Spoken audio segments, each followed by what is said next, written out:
सास का घूंघट पार्ट 4। अब तक हमने देखा कि देविका के ससुराल के आदमी औरतों को घर के अंदर नहीं आने दे रहे हैं।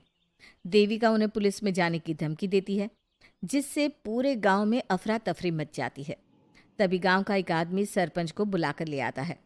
सरपंच उनके घर के बाहर का नज़ारा देखकर कहते हैं, जोगिंदर जी, ये आपके घर की औरतों ने कैसा हंगामा मचा रखा है। आपका घर तो संस्कारों की मिसाल था, लेकिन ये मैं क्या देख रहा हूँ। आपके घर की किसी औरत ने घूंघट नहीं कर रखा। सरपंच जी, हमारे घर की औरतों को इस देविका ने बहकाया है। हमने पहले ही इन सबको चेतावनी दी थी कि अगर ये घर से बाहर गई तो हम इन्हें घर में नहीं आने देंगे। अब ये देविका हमें धमकी दे रही है कि पुलिस को बुलाएगी। क्या? पुलिस? इस गांव का बरसों पुराना इतिहास रहा है। इस गांव में कभी पुलिस नहीं आई। गांव के सभी फैसले हमने मिलजुल कर किए हैं। जोगिंदर, तुम्हारे घर का फैसला पंचायत करेगी। सरपंच जी, आपने ठीक कहा। पंचायत दोनों तरफ की बातें सुने और जो भी फैसला पंचायत करेगी वो हमें मंजूर होगा। तो ठीक है, आज दोपहर को सभी गांव की चौपाल पर इकट्ठा होंगे और वहीं तुम्हारे घर का फैसला होगा। सरपंच वहां से चला जाता है।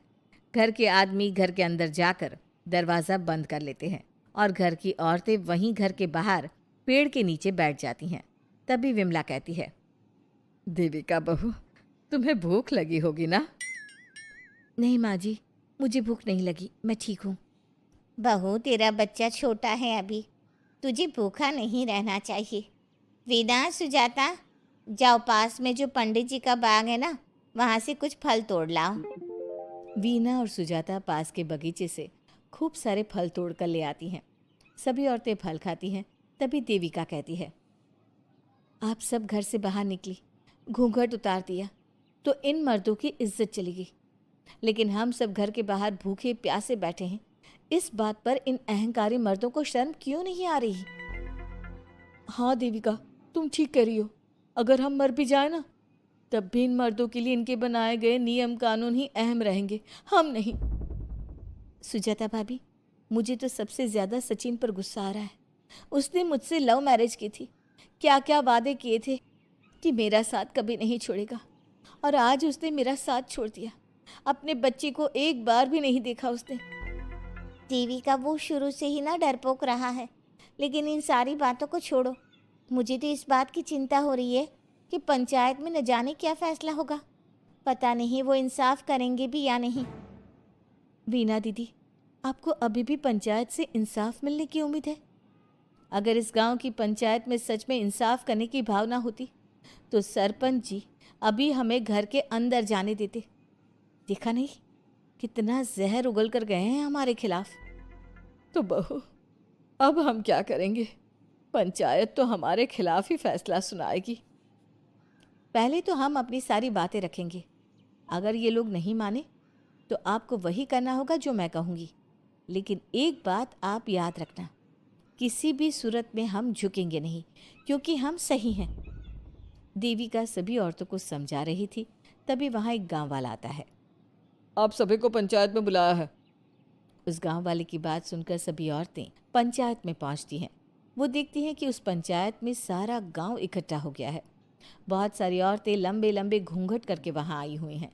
तभी पंचायत की कार्यवाही शुरू की गई और घर के आदमियों से पूछा गया कि वो घर की औरतों को घर में क्यों नहीं रखना चाहते।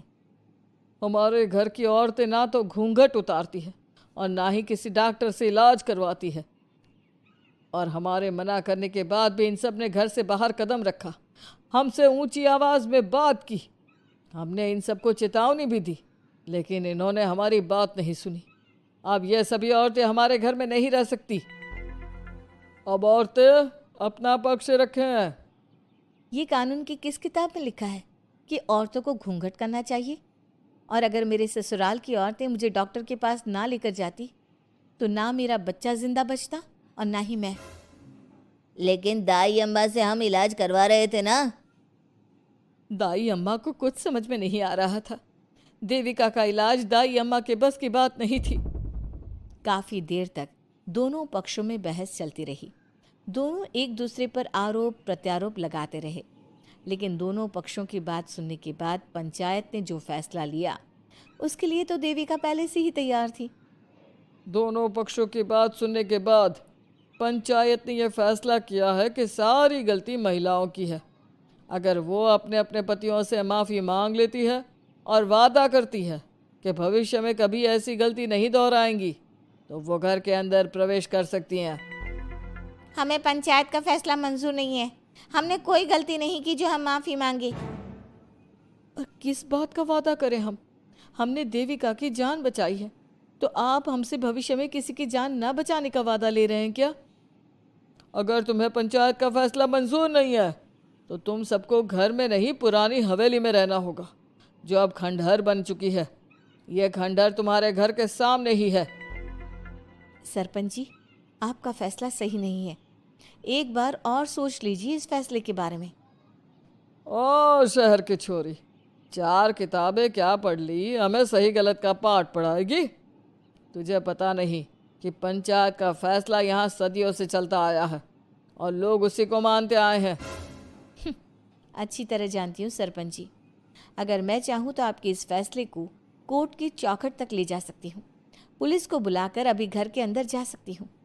पंचायत और घर के आदमियों की शिकायत पुलिस में कर सकती हूँ और अपने बच्चे को उसका हक दिलवा सकती हूँ। लेकिन नहीं, मैं ऐसा नहीं करूँगी। मैं उसी खंडहर में रहूँगी और इस गांव के आदमियों को दिखा दूंगी कि औरत खंडहर को भी महल बना सकती है, और वो भी बिना किसी आदमी की मदद के। सारे गांव की औरतें देविका की बातें सुनकर हैरान हो जाती है। उनका जीवन घूंघट और घर के 4 दीवारी के बीच में ही था। कोई औरत अपने हक के लिए पंचायत से भी टकरा सकती है, ये बात उन्होंने पहली बार सुनी थी। अब देविका घर की औरतों के साथ खंडहर में चली जाती है। माँ जी, ये खंडहर तो काफ़ी पुराना है। भाभी, खंडहर पुराने ही होते हैं। मुझे तो डरावना भी लग रहा है।